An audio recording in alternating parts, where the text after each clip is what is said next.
Hey, yo, it's Guido coming at you with a Tactics Talk. Welcome back. Thanks for tuning in on this episode. It is yours truly in my EBR 90 Tier 9 French light tank or wheeled tank. Look at it. It's got wheels. There you go. Ground through the line up to Tier 9. I have about 10 to 20 battles. I will get a review out on this tank, but I wanted to show you a couple examples of gameplay because this thing is a bit of a game changer. It really is. Now, the Tier 6 through the Tier 8. They're fun. They're fast. They go backwards fast. They have a lot of things going for them as light tanks. They have bad view range. This thing, as you can see, also has bad view range. But the Tier 6 through the 8 have a speed that's precedented, right? Tier 8, 9, and 10 light tanks are about as fast as the Tier, or faster in a lot of cases, as the Tier 6, 7, and 8. And the reason that's important is people are used to that speed. The lead fire that's required, the speed at which the tank can get someplace. It's a bit surprising at the tier because they're faster than most of the things at that tier. But as far as being an unprecedented speed and capability that somebody hasn't dealt with, provided they've got to tier 8, 9, or 10, then they're not that big of a game changer. But this thing's a different story. This thing is a different story, and it does change quite dramatically some of the things you can do with a light tank. I'm going to show you on this one, and I am on defense on, what are we, Siegfried line right here. And if I was more professional, I'd already switch this over to the tanks, because everyone gets angry when they see the names. All right, there you go. There's your bloody tanks. What I'm about to do was always possible on this map, but with this particular tank, these kinds of possibilities are more possible, I guess, if you will want to look at it that way. I.e., they happen faster because of its speed. It's an unprecedented speed. It's a speed much past where people are used to, and it's going to cause a lot of problems with people aiming, with their internal clock on timing on when they think somebody might be somewhere and be a threat to them, when they're assessing the battle later on how fast somebody can get to another spot on the map. How old is the spot on the wheel tank? Where can it possibly have got to because of its speed? Much further than you might otherwise think. We all have that kind of internal clock on how the game is played and where we think people might be, when they can get there, what places may be contested when. All those things are changed by the speed of this tank. Okay, break. Am I saying the sky's falling and it's ruining the game? That has absolutely nothing to do with what I'm saying. But I wanted to show a couple of games of examples of what I'm talking about. So we take off here, and I immediately know, since I spawned in the north on defense, that I can get up here to this ridge and spot guys moving up. Now that's not amazing. People have been doing that for a long time. So, but I'm going to come up here, and I get there look at that, 80 kilometers. Now I am there now. Look at this. Boom.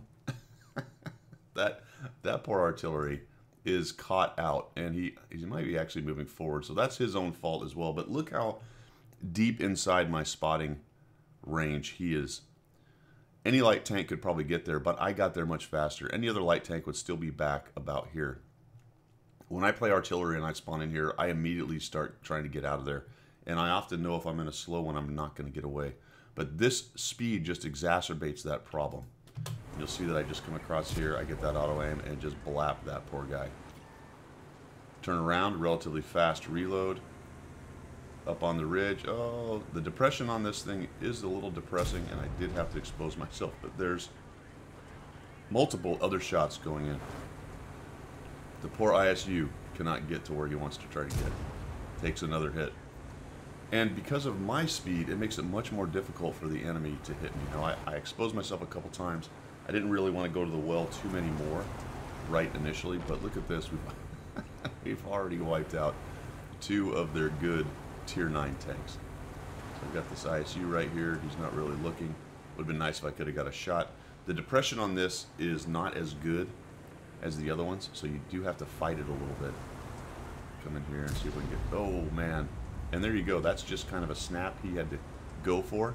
Sometimes those hit, but based on the speed of this tank, it just makes it much more difficult for him to do so. I'm trying to get out of the way. Thank you to that guy, actually, the 430. He saw me coming, knew I didn't turn very well, and he was actually backing away to try to avoid more than likely, selfishly, he doesn't get damaged himself, but also help me out. So that's good SA. I like that kind of play. So we're gonna boom jump this thing. I was hoping to shoot him in the air, but that didn't work out. Oh, by the way, that's another thing that's fun about this tank. The jumps, the spins, the wall climbing, parkour kind of stuff this tank can do, because of the way they've mech'd it. For physics, I was gonna say physically, but for the physics of the tank, it likes to land on its feet. So when you do things like jump over things or hit rocks, you typically land on your wheels, unlike tanks who tend to turtle sometimes. So I'm going to head back into the backfield here, and just look how fast this tank can get. I'm doing 80, 85, up to 87, a little bit downhill right there. And just the internal timing for the enemy to think, all right, yeah, they broke through the backfield. How much time do we have? This tank's just going to get there a lot faster. And the other thing that it does, while it gets there faster, is makes it very difficult for people to hit it. So watch what I do here. I do have to get close enough to get seen. Go ahead and auto-aim that thing and hit them, because the view range is bad. So often you are going to be seen. It's very hard to camo snipe with this thing. Can be done, obviously, if you're smart. And now this poor Scorpion. Do you see how far behind me he was? Behind me. Now I go towards him here while he's on his reload.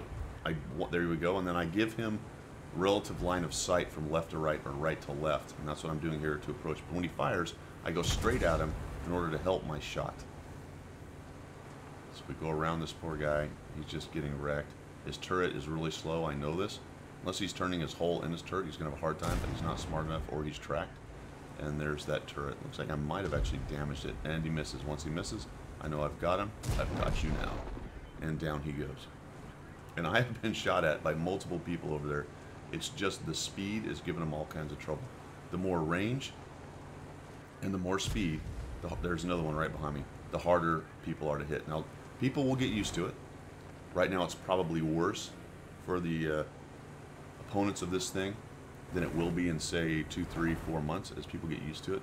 But it will always be at the top end of the speed, so it will always be the hardest one to hit in relation to a maneuvering target or maneuvering bandit. So we'll come on in here. Notice I really haven't come off the gas. This is a nice wide open map. The place I chose to fight allows this kind of fight. Worked out real nicely, so we're going to come around here, use that auto aim, which I have trouble with sometimes. Look how long it takes me to get on there. Now, auto aim's going to have trouble as well with lead fire because it doesn't. Take him down. And you'll note that my shot went behind him because I had a lot of line of sight. There's another shot in, missed, right behind me. And we'll zing around. And so I've been messing around back in the backfield, and all of a sudden, all that's left are the hit points in the city. I'm going to come all the way over from the backfield over there and charge into a mature city fight where you've got a bunch of outnumbered bad guys, and you're thinking, well, there's no way I'm going to get hit points. But guess what? I am going to get hit points. It's just so fast. A medium tank would have been about halfway as far as I got. Another light tank would be, 100, 200 meters behind me. Ooh. Bad choice on what to shoot. I just auto-aim and then I eat a shot from my buddy. And we'll just press skill. Got our skill pressed up. We'll make the Oho miss or not shoot me. Not shoot me. Alright, Oho. Oho's looking at T-28. What's he doing? Come back. Put it in his... Oh, bad choice. Oh! That's just dumb luck. I wouldn't say it was the speed necessarily that saved me right there. Although, to be fair, let's get a shot on this guy.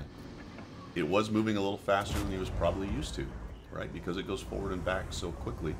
It's not like a tank, who the majority of have really poor backwards speed. There you go.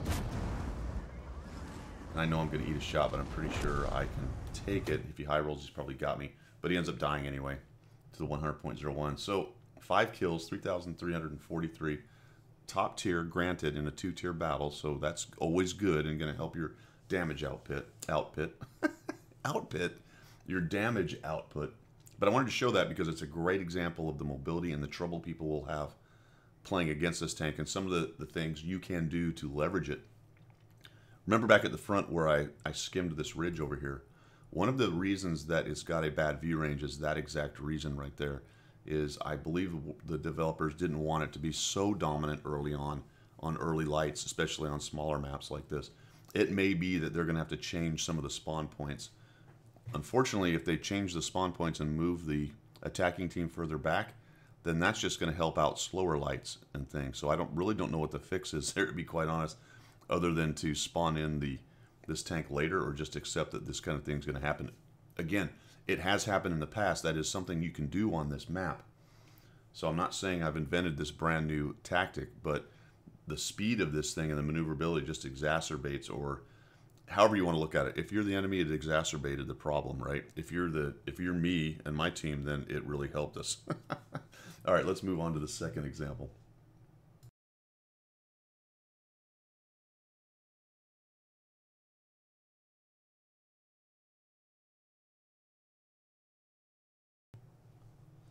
For the second example, this game was actually right after the game I just showed you. They were back-to-back games. So I'd just come off this raging around an open field using the speed and maneuverability of the tank and had a pretty darn good game and was enjoying the heck out of it. By the way, it was like 1100 base and only class 2, which is the same as this game. So you know people are doing well in it. Anytime you're only getting a class 2 on an 1100 plus base experience game, that's a tank that's doing well. A couple factors there. Good players are playing it. Early adopters tend to be good players. So maybe as everyone else gets in there and starts using it, that those requirements come down, or it's just a very good tank. The dust has to settle before we figure that one out. But so I just come off this big game where I maneuvered all over this wide open map, and then I come in here and I get Ensk, and I'm thinking, well, crud. But it occurred to me that maybe I can use that speed in here as well. I have to be more careful. I have to pick my chances and my positions and my moves carefully, but maybe the speed can be used very similarly to what we just did in the bigger map. So I'm going to spawn in on encounter mode on the north side, so I'm just going to use the speed. I'm going to rage in here. Now this can be dangerous. There's a lot of guns. There's 8, 10 guns down here. I'm going to come much deeper than I would otherwise come, and I was kind of surprised I didn't see anybody. I see one guy and I'll zing out of there, and then we've got this ELC following me up. Or sorry, yeah, you'll see even 90. And we get some lights, and all of a sudden there's the artillery. Now, whether I saw him or the ELC, I think it was actually the ELC that saw the artillery. But we're already kind of in there chilling. Now I get spotted because they're even 90 went that way.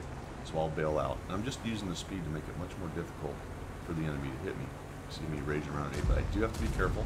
I have to, especially when I'm back and when I'm backfield, there's a little kick out right there. That's something you have to watch for with this kind of tank.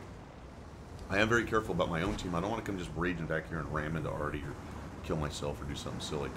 So I'm looking at this, I'm thinking, all right, well, I did this rage in the field, but on my last map, I moved into their backfield, and I thought, well, what are the possibilities that I could get into the backfield with this and really cause chaos on a little map?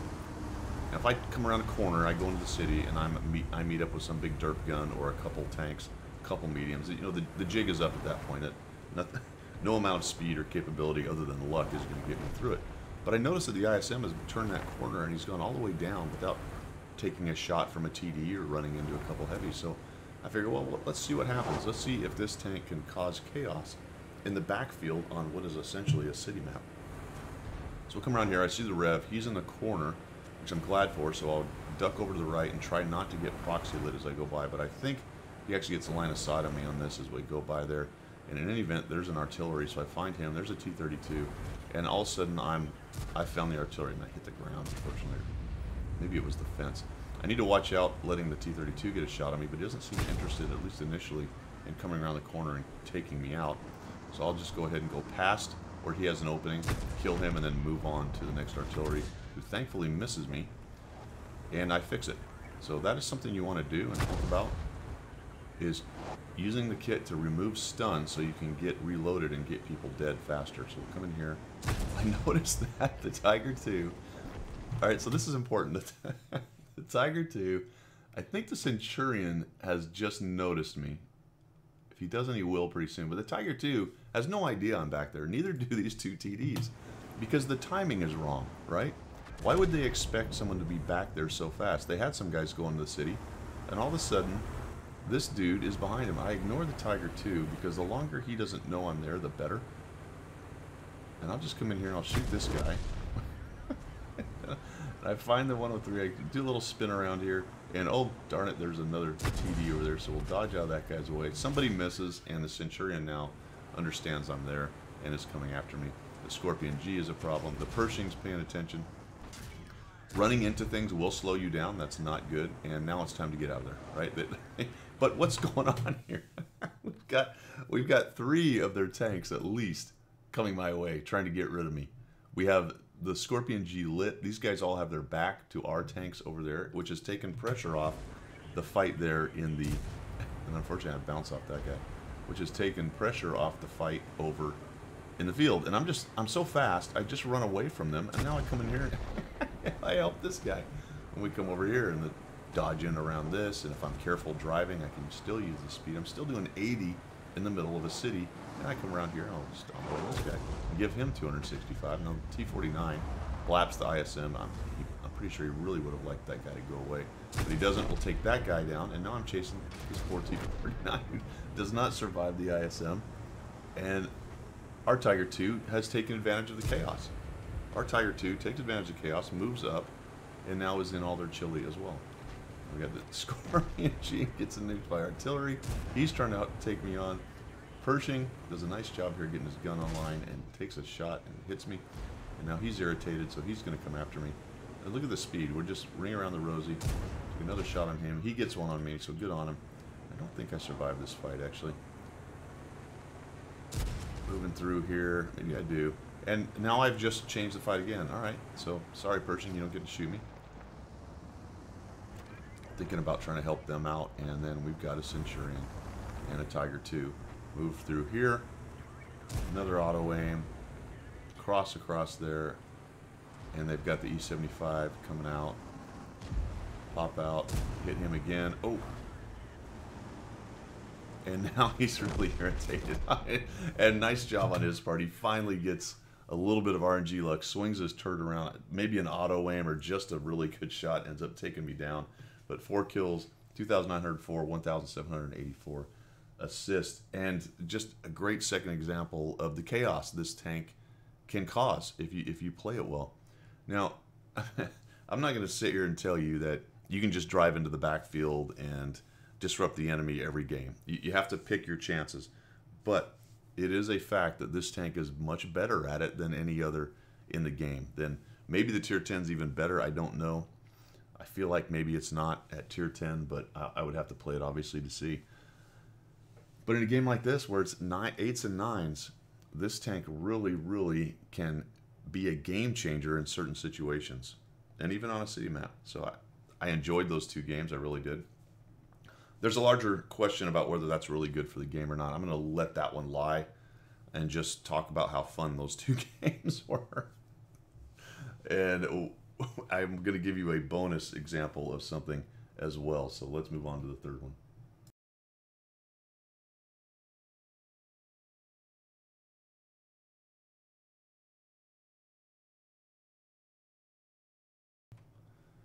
On a third quick example, I was actually going to make a separate video out of this, but I think it's more apropos to what we're talking about. I was going to name this one Beekeeper because this tank can really be something of a beekeeper. And what I mean by that is the little nest of bees, you can really pacify them with this thing. You know, all the snipers in the back, the buzzsaw that's tearing your guys up, this thing can really cause it problems. And the way it can do that is it can get to them and get them lit and get them irritated, right? And then your team can put them down. Your team will bring the smoke in and pacify them and then steal their honey. I don't know. Is that a reach? I was trying to find a good title, so I called it Beekeeper. So here comes the Beekeeper.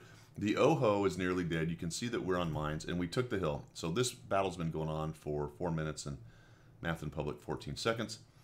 And I've done a whole 316 damage and 282 assists. So I'm having an epic game. I was not able to find any kind of shots. We had quite a few guys up here, actually. The 705A has fallen off. He was up here. There was another tank up here as well at one point. Maybe it also jumped off. And we are winning, but I couldn't find a place. It has pretty poor spotting, not a lot of burn through, so I didn't really spot anything in the backfield when I came up to the edge behind me. So I looked at this and went, all right, well, we've done a good job near the cap. We've kind of won that east side. There is the E-75 to deal with. But we've got guys hanging out on the southern edge of the hill, and then, of course, all their campers. There's a bunch of TDs back there that we can't see. We've seen the Scorpion and one other, whichever one is occluded by the Scorpion right there.